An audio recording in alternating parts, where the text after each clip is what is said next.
Hello, everyone, and welcome to episode 85 of the All in Football Fantasy Premier League show podcast. I am your host, the self-proclaimed FPL Guru, Alex Rex, and joining me today from his van, it's Barry Stokes, and we've got a very special guest on this week, replacing Scott Williams for this week only, maybe longer, is our current league leader, Callum Burnett. Callum, thanks for joining us. How are you?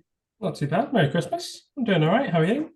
Yeah, I'm all right. Thank you very much. Just constantly got a cricked neck looking up the table at you, unfortunately, at this very moment in time, which is a bit of a pain. Baz, how are you doing? Where are you this week? Where in the world is Barry? Out in the world in Leicester today. So not a million miles away from home, but it's Christmas due tonight. So I've got some digs there because obviously it's all inclusive drinks as well. So I'll be in no state to do anything tomorrow, but I haven't booked it off, so that's going to be even more fun. So yeah. Oh, that will be painful for you. But don't forget, Barry, it is a Friday deadline this week. So we need to do our draft transfers tomorrow. So you have to be switched on remotely for thinking about that. I know. So we can't rely on Scott after his differential 5-a-side team, the lowest score yet with 4 points. Man of the people got the most votes on Instagram. Got 4 points. Yeah, well done, Scott. Well, thank you ever so much, everyone, for joining us today. Don't forget to follow us on our social media platforms, on our pod, on Twitter, Instagram, and TikTok. Don't forget to send us. I had one very nice person send me that we made their top 4 on Spotify, on their Spotify Wrapped this year. So if we did make your top 4, then tag us and show us on social media platforms. I don't really know how to do that, but if you do, then do it. Don't forget to give us 5 stars wherever you get your podcast from, and like the video on YouTube if you're watching it, and subscribe to our channel and join our 30 plus subscribers that we've got at this very moment in time, and continue to support the podcast. Right, Manager of the Week time, and it wasn't you, Callum, but you did have a good week. 61. Before we talk about your week and a little bit more about you, let's celebrate Darren Hallam, the Backstreet Moys. What a great name. Well done, Darren. Already a deserved Manager of the Week for a quality name. Game week ranked 219k out of 10.5 million managers. Sanchez in goal. Udogie at the back. Gehi, Saliba, Ward-Prowse, Son, Salah captain, Saka, Watkins, Jackson, and Alvarez. So the man didn't have Haaland, captain Salah. I bet was a bit disappointed to see that maybe Haaland didn't get a few minutes. Bench of Areola, Doku, Colwell, and Lascelles. So did very well to bench him. So well done to Darren. Look, green hours all round. What a great life. Callum, you ended up with 61 big ones this week. Yep, touch and go for a little while. You went for the big vice of Son. What made you go with Son over Salah?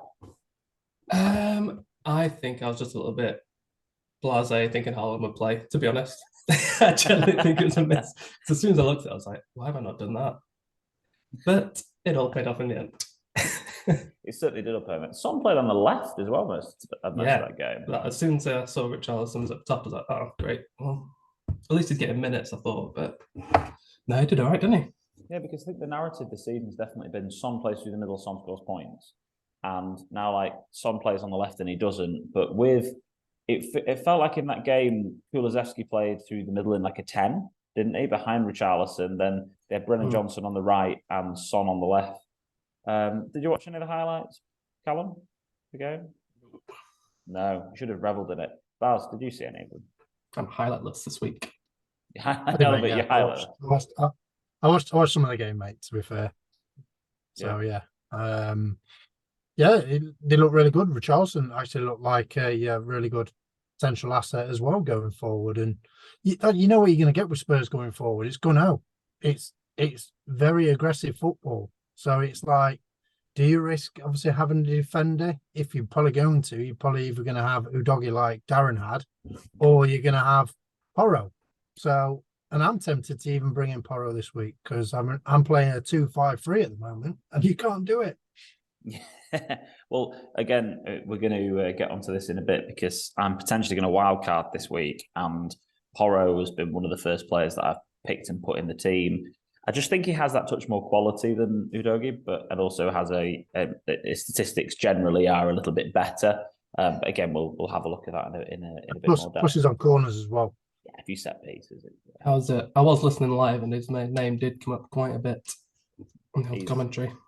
And he seems to be best mates with the manager as well, giving him a hug straight away as soon as he sent that ball over the top to Richarlison, who did a terrible first touch and then scored. It looked like it was deliberate, but it definitely wasn't. But Callum, you're having a fantastic season so far this season. You are number one in all of our leagues, which must be very, very nice. Overall rank of 8,000 in the world. Yeah, I've just been going up that number one spot, to be fair. How are you doing it? I don't know. I started off a bit. Basically, I started off incredibly template because I thought you're not going to win at the start, but you can definitely lose. It's what I found out last season. I spent the whole time fighting my way back. Mm-hmm. So I didn't do anything too ridiculous, and then started mixing it up with your non-essential players a little bit, and they seem to have paid off. I've had no real disasters where I needed to make subs. Yeah. So I've been able to make them as and when I wanted them, more or less, which has been quite handy. Only one hit this season in game week 6. I can believe that. Yeah, I've not had any urgencies, but then all the ones that I have thought to make, I could have gone one way or another. It was almost decided for me. And then that sort of paid off because the next week it's worked out the other way. So there's quite a bit of luck with that. Yeah. I think when you're at the top of the league, though, generally speaking, you are running quite well with injuries. Yeah. You know what I mean? Like you're not normally forced into too many transfers or too many moves. That's usually how it works. And also your points benched. I mean, you've only had one, obviously, and everyone had a horrible week in game week 11 for benching points. Like I had more points on my bench than I actually scored. It's one of those weeks which was terrible for everyone. But actually, in terms of points benched, you haven't lost that much. Only one transfer hit. And then since you wildcarded in game week 7, you've only had 2 red arrows. And those red arrows have taken you from 19k overall to 21k and 9k to 13k. So they've been very small red arrows. And I think since that wildcard as well, I've also been quite aggressive with team budget. Because quite a lot of the time I've been having to make moves before even the pods come out or anything, just to make sure I'm ahead of those price curves. People going up and down at the same time. Yeah. Being able to save that point too makes such a difference when you can select your players later on. You sat there with a team value of 103.8, which is pretty strong team value, and it's obviously the highest it's been all season for you. So it works. Struggling at the start, I felt like I've dropped off a little bit, and I was seeing all these other potential wild card values. Like I can't reach that. I have to do something about this a little bit. So I actually targeted that a little bit and was quite aggressive. With your wild card value, you only dropped 500,000 as well. So you only gave up sort of 500,000 at that point, went to 100.6 to 101.4, and it's just continued to increase since. But I've got to say, it's an incredibly impressive run. The fact that you've got green arrows only from game week, bar 2, obviously 2 small reds from game week 6 all the way to game week 16 to go from 500,000 in the world to 8k. Strong. So it's going very well. So let's hope that the pod doesn't jinx you. Yeah, considering I'm just tagged in the cup anyway, it's a bonus. There you go. Baz, what do you make of Callum's season so far? Fantastic. In envy of it, to be honest. He's done really well. Can't really fault him, to be honest. He hasn't really made any mistakes. His captaincy has been good, and as you mentioned, obviously there's not a lot of points on the bench either. So yeah, that's off. And he's only made one hit like me. That had to do with the week, and that was shocking. Make a hit. The big news: Barry Stokes is going to take a hit this week. Oh no, I took one last week. I'm not going to do it this week again. I'm not going back to back hits. Oh, that'd be silly. Join me on my 28 points I've taken in hits this season. But hey, listen, you've got to do what you got to do when you continuously do rubbish.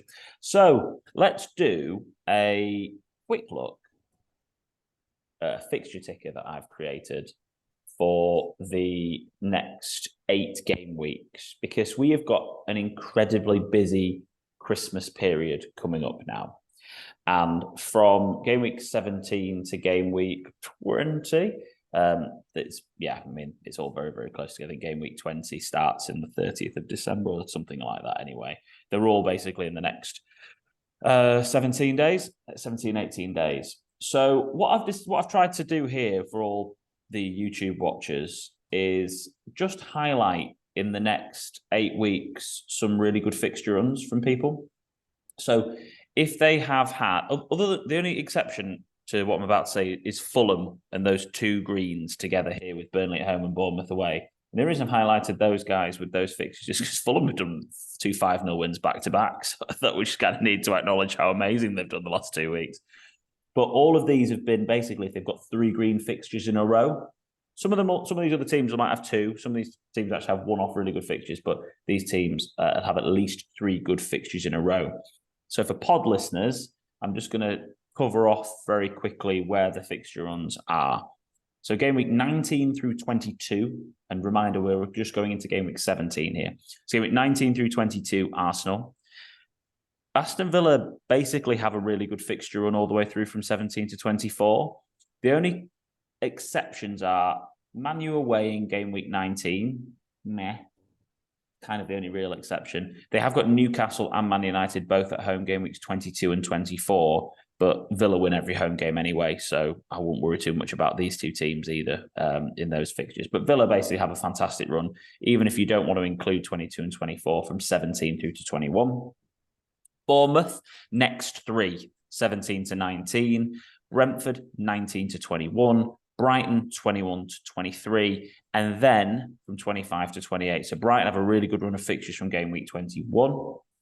Chelsea have a good run all the way through, other than in game week 22. And then Fulham have a couple of good fixtures, 18, 19, and then 22 to 24. Liverpool's good fixture run starts again in 24. Conveniently, when AFCON should be coming to an end, that's when their fixtures start going well again. City have a good run throughout, except for Newcastle away in 21 and obviously blank in 18. Newcastle next 3, and then 23 and 24. Spurs have a great run all throughout, and then West Ham 20 through 22.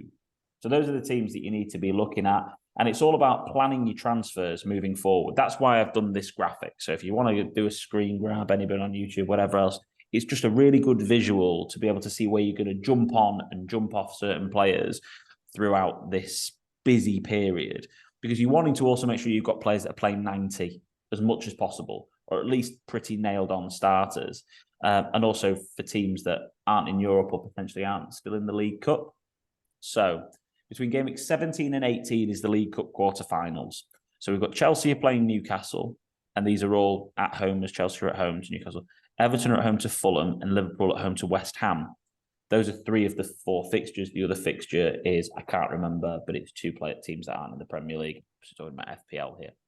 So those are the 6 teams that have a fixture between 17 and 18. Europe doesn't restart until after game week 24. And the League Cup final blank is in game week 26, just to remember and bear that in mind. AFCON and the Asia Cup, game weeks 20 through to 24. So there's going to be a number of players there that are going to be missing from Premier League action. The group stages are game weeks 20 and 21, and then the knockouts are 22, 23, and 24. So all of the players who go to AFCON are at least going to miss game weeks 20 and 21. That was a comprehensive roundup, I think. All of that. Yeah. Yeah. Any teams stick out on there, Baz, for you that are got to have them stamp? Strangely enough, our Bournemouth run's going on. I might get a Bournemouth player in, but obviously I need a defensive player at the moment. So am I going to have Bournemouth defender at Luton at home? Maybe. Yeah. Wait and see. Maybe. Luton's form is they've got 4 points on the road and 5 at home.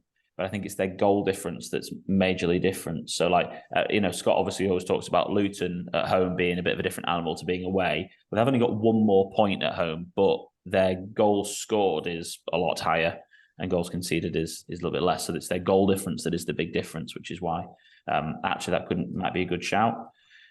How are we how many Villa players have you got, Callum? Can't remember. I just looked at your team a minute ago as well. I don't think about it. Have you got any? I don't feel like you do. I Have you, think still- have I you, might have Watkins maybe still. have you got any Villa players, Baz? I got Watkins and Cash, but obviously I was planning to get rid of Cash this week, but I got Bramthwaite suspended, Taylor suspended, and Trippier suspended. So yeah, Cash looks like he's going to be playing and get me probably 1 point on no points.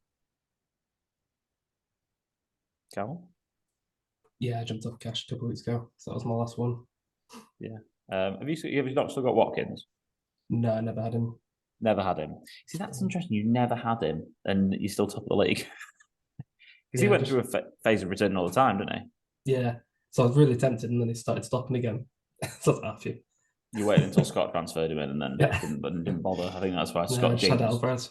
Scott fully jinxed Watkins. That's one of my pretty hilarious actually. To be honest. I do think though, when you're also having a look at the captaincy matrix moving forward, that with Haaland being injured this week, almost certainly, considering his dad transferred out of his own FPL team, His whole family, his girlfriend, his dad, his friends, people he follow, anyone who knows him has transferred him out last week. He's not missing one game, surely. Yeah, well, the thing is, even with one game out, Palace at home, he does blank in game week 18 against the Club World Cup. So the next 2 weeks, Haaland's not going to be playing FPL.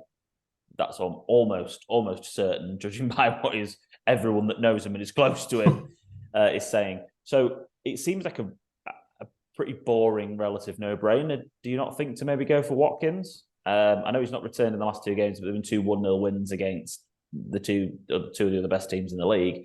But Brentford away and Sheffield United at home being the next 2. Sheffield United at home almost certainly being the best captaincy option for game week 18. Unless you wanted to go for a player. Are you considering that option, Callum, this week? Yeah, he's definitely one of the people I'm potentially bringing in. I'm almost definitely getting rid of Haaland because he's not going to put down in price. There's no money invested in him. Just easy to jump straight on and off.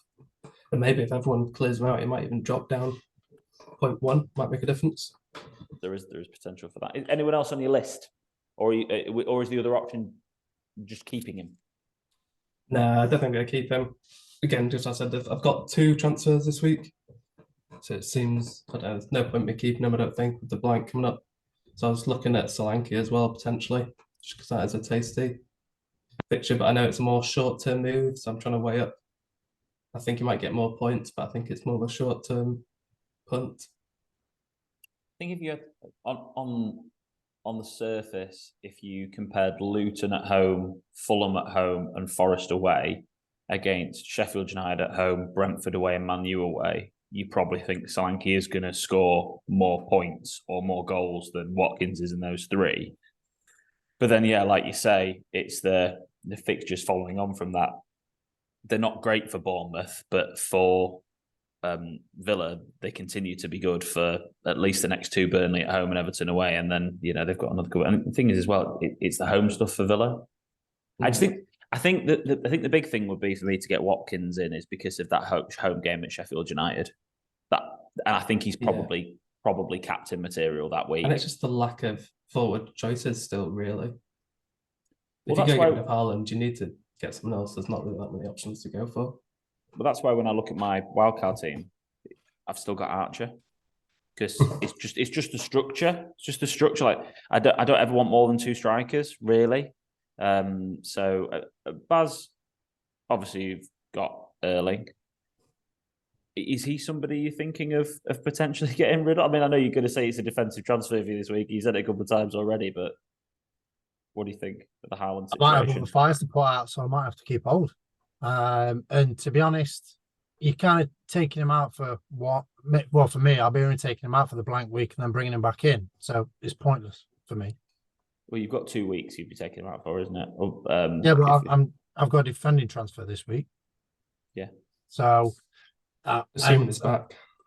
So yeah, and I could play some other people because I've got other players on bench. Like Archer will probably come on for me, but I can't have a 2-5-3 formation. So I have to do a Taylor will be out and someone else will come in. But if I take Taylor out, I've still got 7.4 million to have. So I'm like, who do I get in? I could go for a Porro. I could go for a Bournemouth and go cheap on defence like we talked about the other week.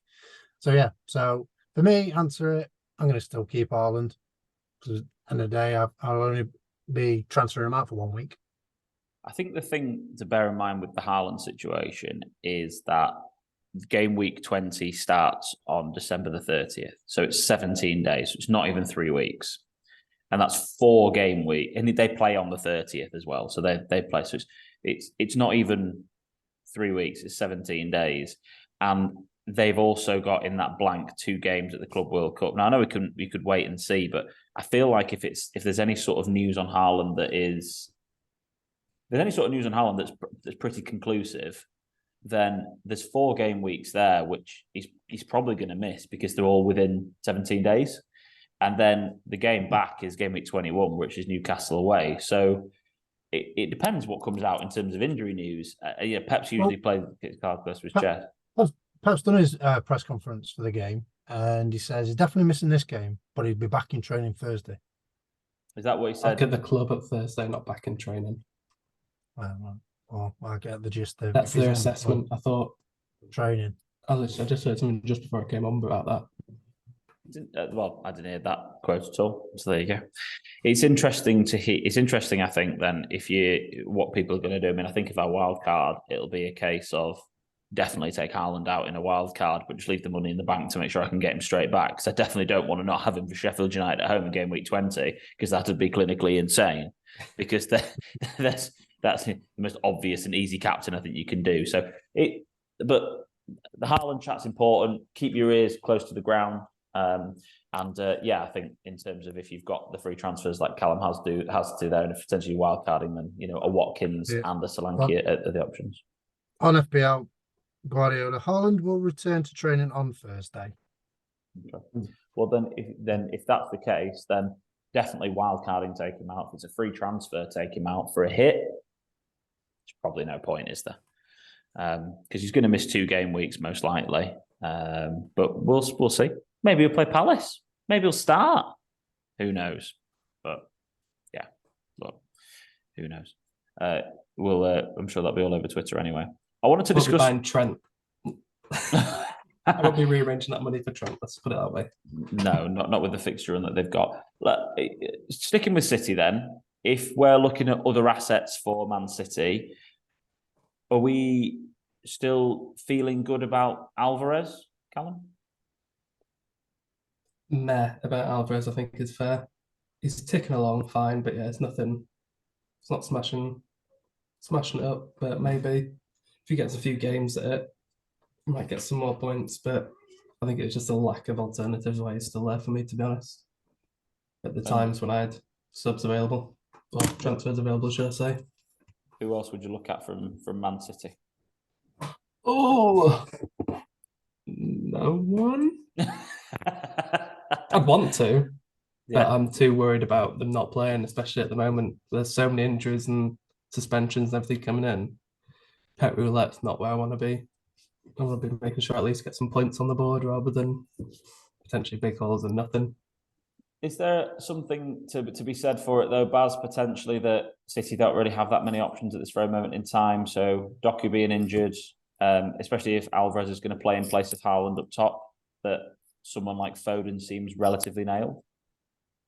Well, I brought Foden in last week and made him a vice captain. So, yeah, he looks really good, to be fair, Foden. But obviously, it was one of them where he passed the eye test, as Scott mentions, but it obviously didn't have the end product there. Bernardo Silva looks good, but like you said, they haven't really. They've got injuries in certain places, and Kevin De Bruyne has been travelling with the Club World Cup. He's going over, so he'll be back soon. So that might obviously minimise Alvarez's minutes, or might minimise Foden's. So it's as I think the Pep Roulette's not as strong as it usually is, but I think it will change when he gets more of his injuries back. One of the difficulties that we've also got is that if you ever wanted to go for a defensive player, that pretty much all of his defenders are fit, hence why he was playing 2 defenders in central midfield in the game before. It's starting like Stones. It starts Stones and Akanji in central midfield or whatever it was, or it's just Rico Lewis, wasn't it? Yeah. It's just Calvin can't get a game, can he? Bless him. But they've got enough defenders. So I think one of the only defenders that seems relatively nailed is the club captain, and that's Walker. Otherwise, you're struggling to pick defenders really out of that lot, aren't you? So I think the long story short is probably still stay away from the City assets, and see where we go from there. We've had a brief chat about Villa. Just to finish it defensively, how do you feel about defenders and goalkeepers for Villa, Baz? They look really good, solid. Obviously, minimising Man City to only 2 shots when I watched the game, and Man City was just all in front. Just played in front, nothing behind him, and obviously Martinez makes some big saves as well, so he's been a really good asset to have in. But obviously, 5 million bracket for a keeper, I usually only go 4.5 max. But if he's going to get you points, then why not? Because at the end of the day, we all want points, and points make prizes, as Callum's probably finding out maybe end of the year, maybe. So with that, I was looking at Digne for a bit. But obviously you mentioned about Pau Torres. I think you might have him on screen for the YouTube watchers. Because he scored 2 in the last 5 or something like that, or he scored 2 this season or something. So yeah, he's looking an aerial threat and defensively really sound as well.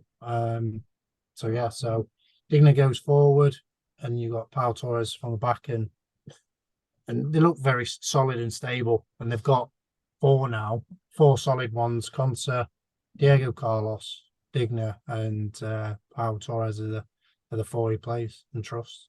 He just seems the 90-minute man at the back, Torres, and he's 4.7 mil. He scored 2 goals this season. He just seems to be one of the more nailed on defenders. And I think if you're going to go, like you say, he's 4.7 mil, and his total returns for the season are 58 points. Martinez is 5 mil, and his total returns are 55 points.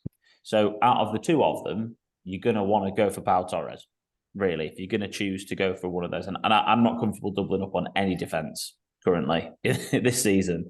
Clean sheets are so hard to come by. It's a little bit mad. So I think if I was going to go for one or the other, it would be Pau Torres. But funnily enough, you've probably seen my card team. I've got Martinez at the moment and not Torres. But that's because I think there's more defensive options, and I don't think there's that many goalkeeping options. But I think if you have a choice directly between the 2 of them, they were there. Digne's suspended this week, isn't he? So Moreno's probably going to play, or maybe Cash is going to play, and they'll shift them across. I don't know, but I feel like those guys are just a little bit. Yeah, let's hope he plays. But yeah, I feel like it's a little bit risque at this very moment in time.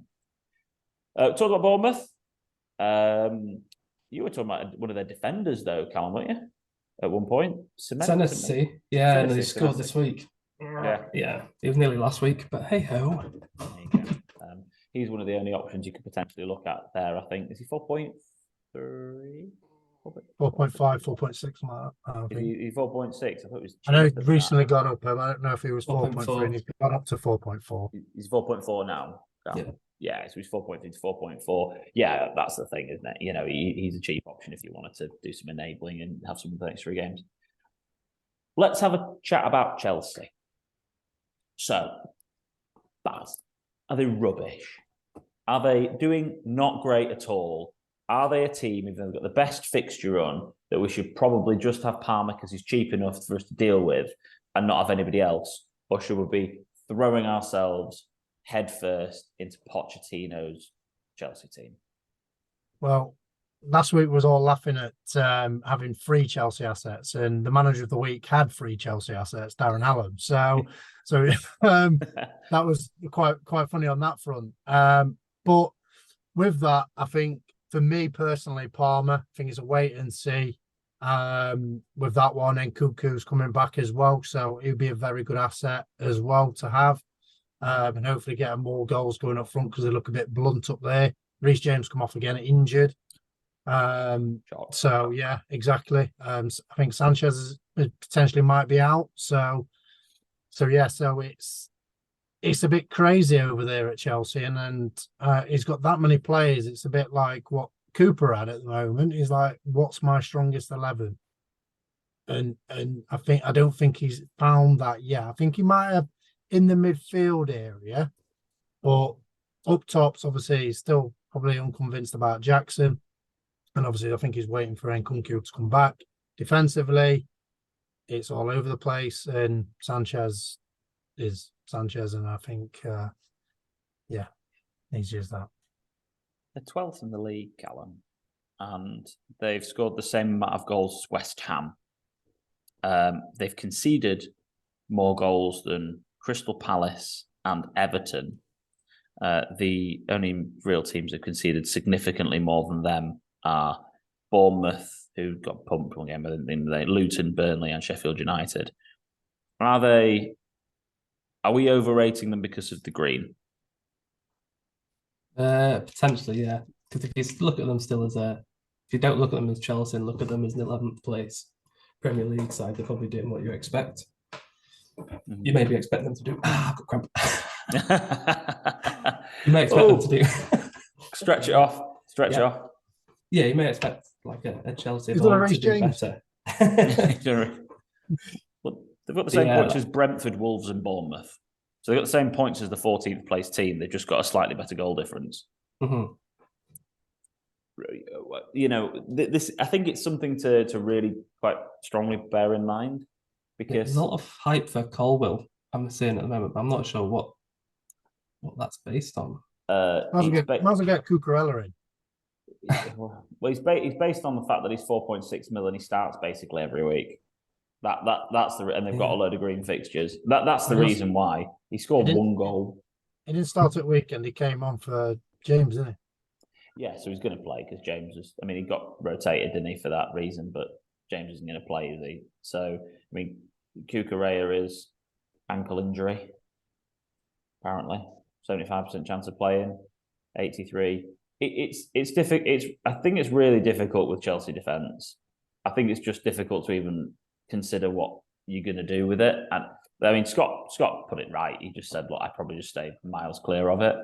I think for me, someone like Colwill at the moment is in my draft for my wildcard team, but I wouldn't be surprised if I just keep Kabore in for 4 mil and just keep the funds, because I think it's basically the same thing. Like they're not going to get you many more points, so that's not what Cole's plan is. Because defense of the season, right? There's the only two teams that have conceded less than on average 1 goal a game are Liverpool and Arsenal. That's it. Like everybody else has conceded. Manchester City conceded 18 goals in 16 games. Even teams that we associate with being like really solid, like Newcastle, conceded 21. Man United have only conceded 21, but they've only scored 18 goals. The only teams that have scored less than Man United are the bottom 3, Forest and Palace. Even Sean Dyche's Everton have scored more than Manchester United this season. That was the last 2 game weeks as well. We're doing great. Oh, really? What a guy. So, Callum, do you concur with Barry? Palmer is a wait and see potentially, but generally speaking, you're not that bothered about investing in Chelsea? No, I'm not wishing to get anyone. I got Palmer in a while back, just when he was 5.3. So I moved on him a bit early, so I was happy with that. And just avoid all of them. I got on Gusto at the start of the season because he's cheap, but that's the only reason I'd ever go for him. Yeah, well, he was great. He was a great fill-in, to be fair, Gusto, for a bit. He was ideal for that period of time. But gone are your Jameses and your Chilwells. I think Sheffield United at home is such a fantastic fixture, but Chris Wilder has taken over, so you never know what's going to happen. New manager bounce and all that. Wolves away is not the easiest fixture in the world, but then something like Palace at home, you'd hope that's quite a good fixture, but there you go. So Chelsea, interesting conversation pointed out. We've touched on City. Let's go to. We've kind of talked about Spurs, haven't we? Really, we touched on those guys. I'll ask you one question on them. Would you look at Kulu and Richarlison as a double up with Son in that midfield, Callum? No, I was looking at Richarlison there. I remember he's a midfielder, so it's there's just so many options out there. I'm just not sure.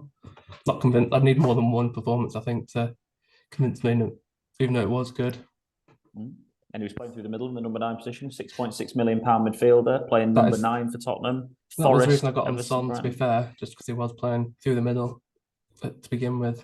So that is tempting. It's just, yeah, it's the commitment. But I suppose Son will be going not far away. Salah will be going. Midfield will open up and you'll be needing players. So maybe it's not a bad idea to move a little bit early. Imagine if Haaland's injured, like actually injured, like properly. So much money. Son, Salah, and Haaland will all be gone until like game week 24. And a load of teams have had all those three in. I mean, I think there'll be a lot of teams with Trent in just because they can afford it. Yeah. At that point, just for giggles. You put Trent in. Because Maddison's, I think he was saying it's taking longer than normal, so he's not expected back till Feb now. No, I mean, he'll be out for a while. Unfortunately, this is James Maddison all over, isn't it? Which is why he's gone to Spurs rather than one of the bigger teams, because he's such a good player. He's such a good player, Maddison. Like, I really enjoy watching him. I think he's quality.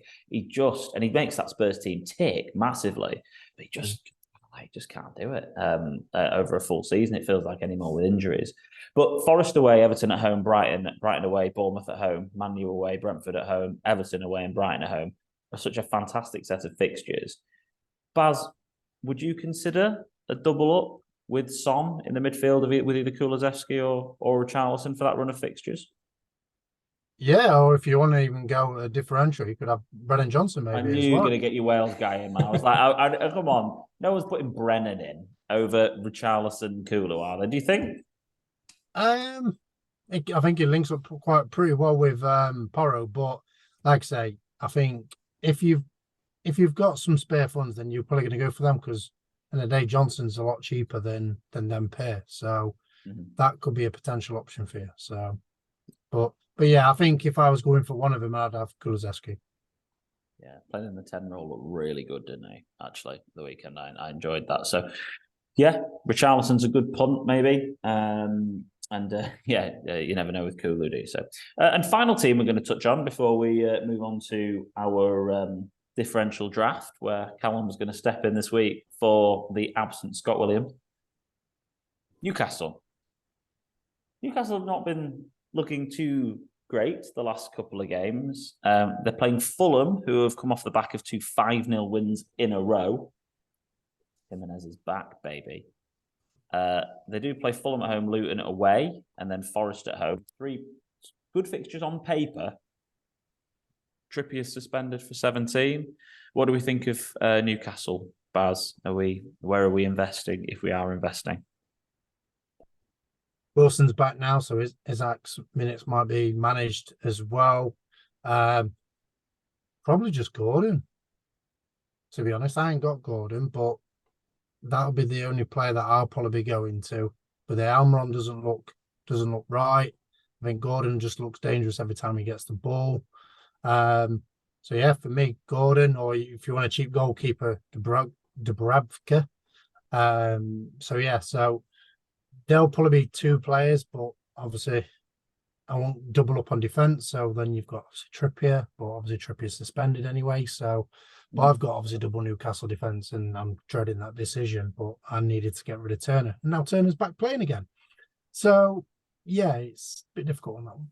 Do we know why he's playing again, Turner? Probably poor performances, and they thought, right, let's go for 5 at the back, change it, make it harder to beat, put our original keeper in that we had at the start of the season, and just become more solid and draft out wins or draws against Wolves. Yeah. Well, but they played a lot better compared to obviously what they did at Fulham. Yeah, they're going to just make themselves really hard to beat, aren't they, over the next few weeks? I think Cooper's just going to try and steady the ship, get a few points here and there, and then, see what he can do, which I don't blame him for whatsoever. Joe Linton's got 2 goals and an assist in his last 6. So he could be a lot worse. As a player, he's 5.8 in midfield, seems quite expensive. I'm with you, mate. I can't see any other investment other than, I think Lascelles and Dubravka, one or the other, are still really good, cheap person to have on your bench. I don't see any issue whatsoever with having one or the other of those guys. I think Gordon's the man. Like, I agree with you with Isak and Wilson with the minutes being managed. I don't see any other midfielders that really sort of get me going. And Trips has has delivered relatively consistently. I mean, I'm sorry, I brought him in the last 2 weeks, so he's obviously, blanked in both and then got suspended. It's just the way that the season goes for you sometimes, Callum. I don't know if you know how that feels right now, but that's how the season goes for you sometimes. Yeah, Trips, Gordon. You went away from Trips, Baz. Is that because you think he's just because he's suspended, or probably because he's just suspended? With the fixtures obviously coming up as well for Newcastle, then I might just hang fire on him. But I've got enough money to upgrade Trips to Trent if I wanted to, because in the day I'm very tempted now to get Trent in. He's looking more consistent and getting more attacking returns. So yeah, I might do that in 2-3 game weeks time. I'll probably do it this week. They're playing Man United at Anfield, so 6-0, yeah, something like that. Probably, I thought it's probably going to absolutely batter us. To be fair, the great news is that Bruno's suspended. So, there might be some energy in midfield there. Oh, we're going to play. I think it's going to be Amrabat, Mainu, and McTominay. It's going to be the midfield. I think the midfield. It depends. We've got so many injuries at the moment. It's hilarious. Like it's just. I think we've got like £1 billion or something on the injury table at the moment. Classic. Your thoughts on Newcastle, Callum? Anybody there? Tasty. Bit sketchy last few. I thought I saw something recently about Dan Burn being back, or like coming back, or not too far away. Okay. So maybe back a bit early, which is I had Botman. One of them, whichever. I don't mind with either. Yeah. Is Botman nearly bad? I didn't think Botman was back. I thought they were trying to get him to not have surgery. That was the last I heard. Hey, listen, I don't know. Because I was also tempted by Dubravka, but then he's got an illness potentially tonight. He's got someone mentioned shoulder injury, so even if he's not playing tonight, you could just think that's the illness. So you're not actually going to know until the weekend what's going on. But I thought Gordon looked a bit tired at the weekend. I think they are knackered. I think they've had so many injuries. And so many injuries, they haven't got the best strength in depth anyway, considering all the matches they're playing. Don't get me wrong, I think the squad's all right. But it's, they are really struggling at the moment with players. They've been in the same starting 11, like, whatever it was. Some starting outfield 10, was it 3 games in a row? I think it was something along those lines. Yeah, Wilson back just kills your striker options because you don't know who's going to get it out of the two of them. And you also know that Isak's going to get pushed to the left. Isak's going to push to the left, isn't he, as well? They'll probably try and give Gordon or Almiron a bit of a rest or something, and they'll play Isak with Wilson for a bit. Yeah, because how far is Barnes away? Must be January. January, February. Right. Yeah. He's another one that's always cropped. But yes, right. That covers that off. Let's go on with the differential draft, shall we, lads? Let me get the fixtures up for the weekend. The deadline is 6:30 on Friday, the 15th of December, for the Forest Spurs game. The other fixtures we have this week are Bournemouth. There's no early kickoff on Saturday. We have Bournemouth, Luton, Chelsea, Sheffield United, Man City, Crystal Palace, and Newcastle, Fulham. All the 3 o'clock kickoffs on Saturday. Burnley, Everton, the evening kickoff, and on Sunday we have Arsenal, Brighton, Brentford, Villa, and then on telly we've got West Ham, Wolves, and Liverpool handing Manchester United their backside at Anfield. Who's first? Well, Scott lost with a massive 4 points. Then obviously it's you, Alex, and then me last. So Callum goes first. Callum, ABC, but C-A-B in order. Anyway, go on. CBA. Solanke. We got Solanke at exactly 10% ownership. I am going to start off with Richarlison at 1.4%. I'm going for Dwight McNeil as my under one. Oh, he's gone for his under one. I'm going to go for Richarlison. wouldn't be Scott's go, would it? I'm going to go for Neto. Oh, he's gone straight for the keeper. 2.5% owned. I'm going to go for Callum Wilson at 3.4%. I'm going for my keeper. I'm going for Fabianski and hope Areola's still injured. Fair play. Get rid of those. He's under 5. He's under 5. Cool. Is Fabianski gone? You only had one keeper. Oh, right, fair, yeah.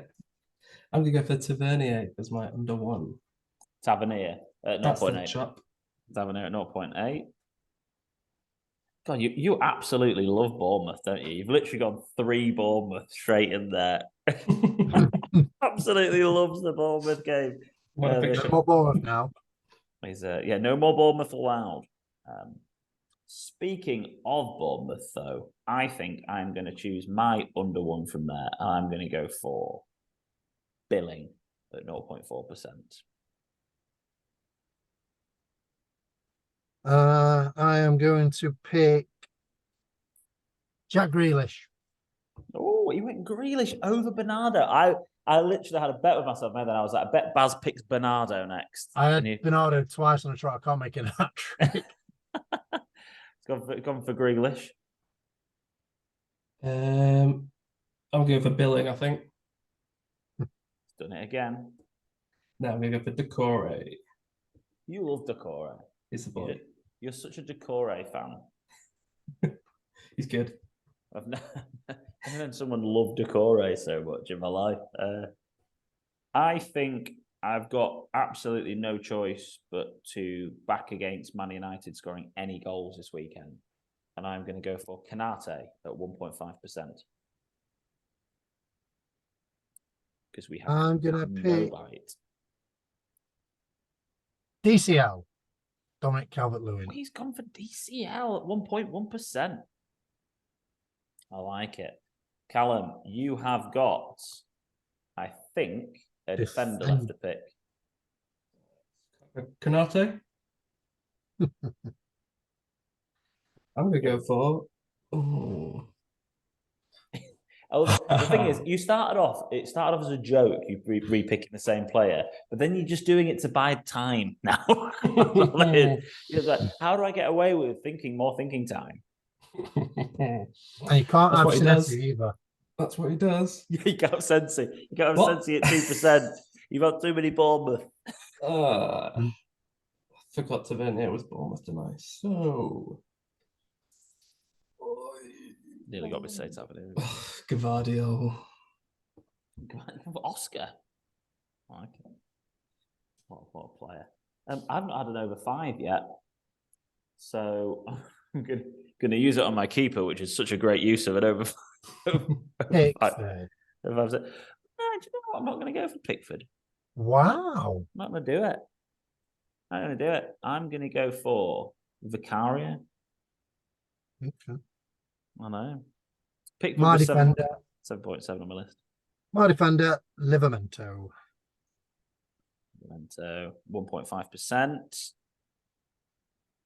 Lovely. Right, Callum, do you remember your team to be able to run through it? No, yeah, I do really. Who have you got? Neto in goal. Mm-hmm. Got Gavadio on defence. It was nearly Tarkovsky. That was what I was an hour in between. Nice. Tavernier and Decore in midfield. Oh, Tavernier. yeah. And then up top, the winner, Solanke. Big dumb Could name no one else and probably win this week. Yeah, well, I think he's going to be the main man. I've got Vicario in goal with Canate at the back. I've got a midfield of Billing and Richarlison, and I've got Callum Wilson up top. I've got Fabianski in goal, Livramento in defence, McNeil, Grealish in midfield, and Dominic Calvert-Lewin up front. I think Scott will be disappointed no one's picked like Martinelli this week. I think something like that. Or else the boss lie. It just feels a little bit empty without one of those players being played. But there you go. Right, captains, lads. Before we wrap up, let's have a look. Critique your wild card. Have we done that yet? We haven't done that. I was skipping my wild card, boys. I've talked about it about 10 times. Because it's Thank that you. bad. Well, you're gonna have a go at it now, aren't you? To be fair, I've had a go at it 3 times throughout this podcast anyway already. So this week, because my team's an absolute shambles, I have decided it's probably time to use my wild card. And for podcast listeners, let me read it out to you. Goalkeepers Martinez and Dubravka. Defenders of Pedro Porro, Kyle Walker, Levi Colwell, Saliba, and Trippier. Midfielders of Palmer, Saka, Gordon, Son, and Sterling.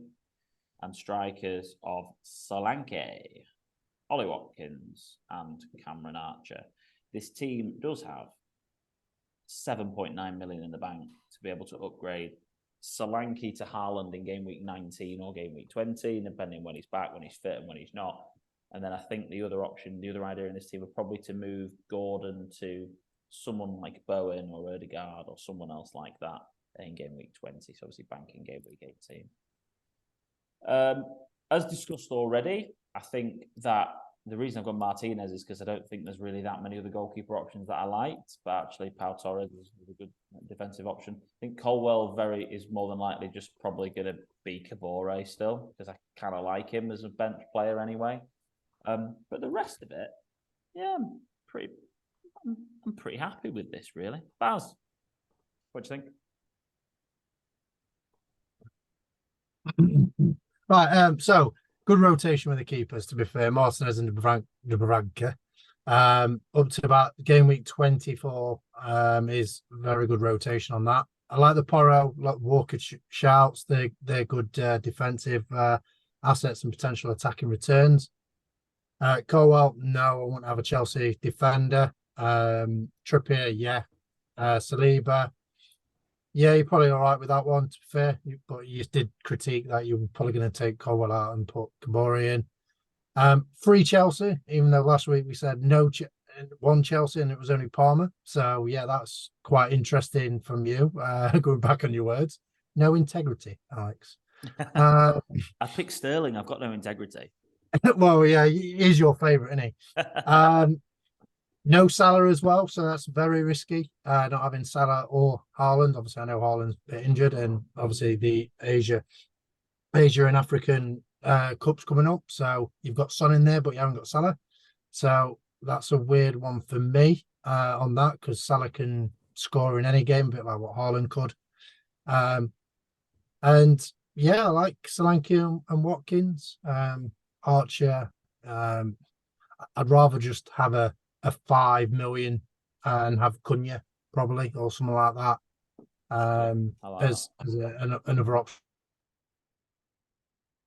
as a striker. So yeah, very very heavy critique on that for me. I like it. I think the Cunha shout is definitely not a bad one. He seems to be putting the ball in the net as well, so that's somebody that could easily work with. I think one of the other things about it, before I come to our league leader on it, is just the Son over. I think Son over Salah's quite straightforward. Personally, I think the fixtures that are there, considering Salah's he's got Man United next, so Man United isn't exactly a hard fixture, is it? Let's be honest.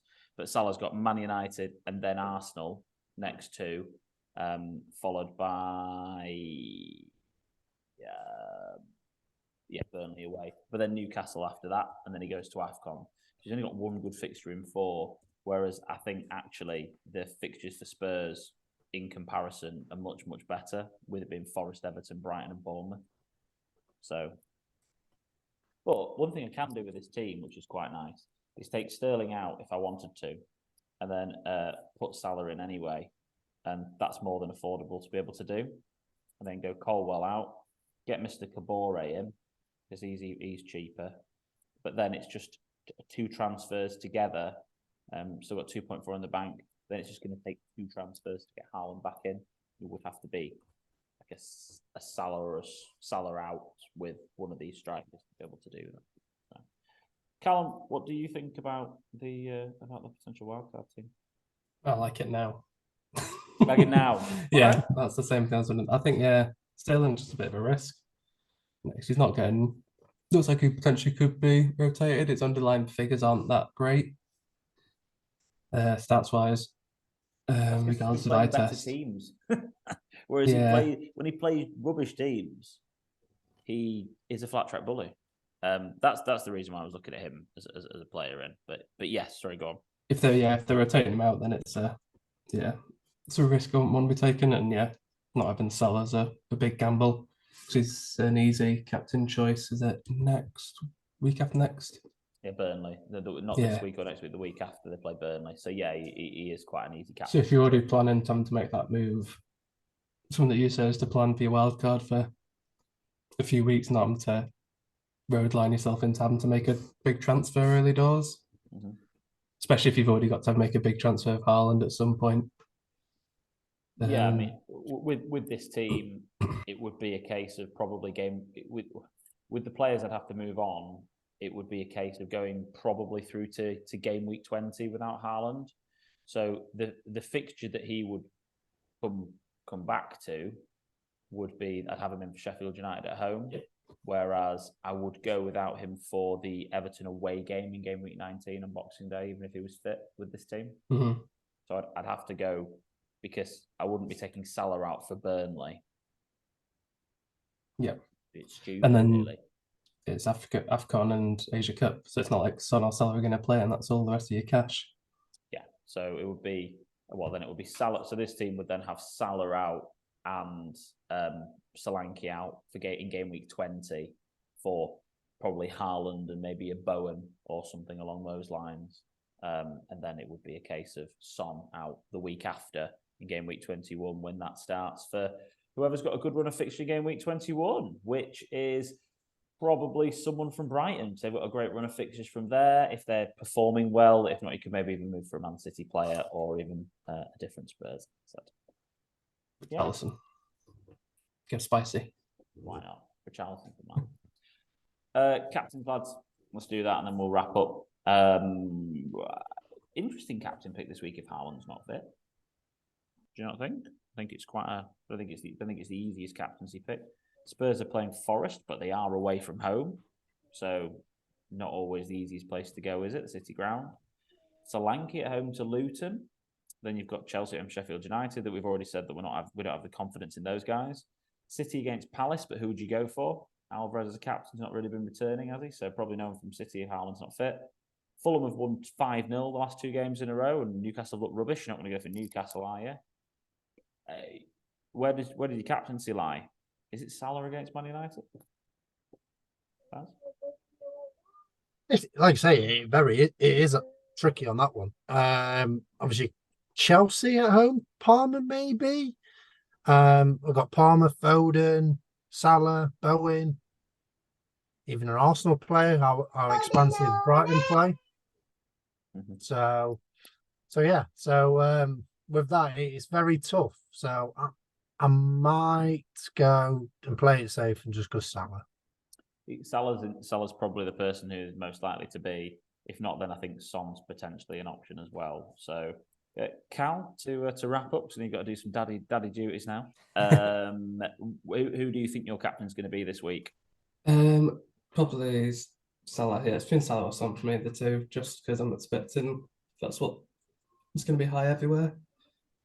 So I don't need to be doing anything too spicy.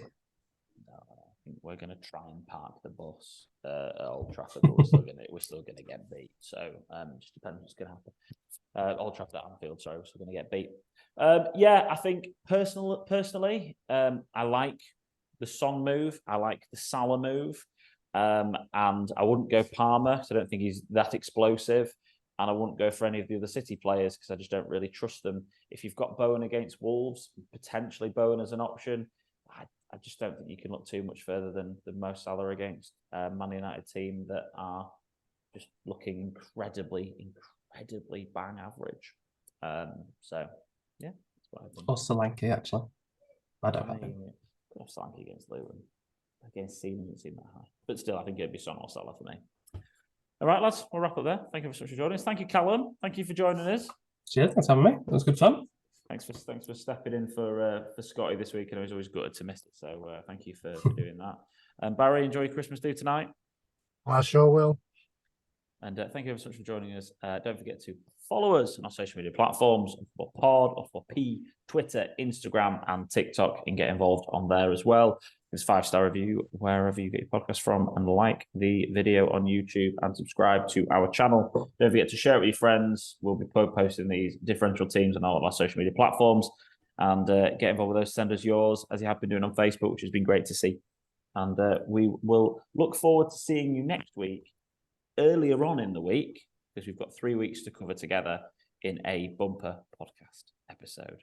Yes, Callum, you are number one. Thank you very much for putting that on for all the YouTube listeners. Turn it on all the time. Yeah, all the time. Oh, well, you'd have it on all the time for winning last year, Baz, if you could do, to be fair. So I'm surprised you're not still wearing that bloody crown.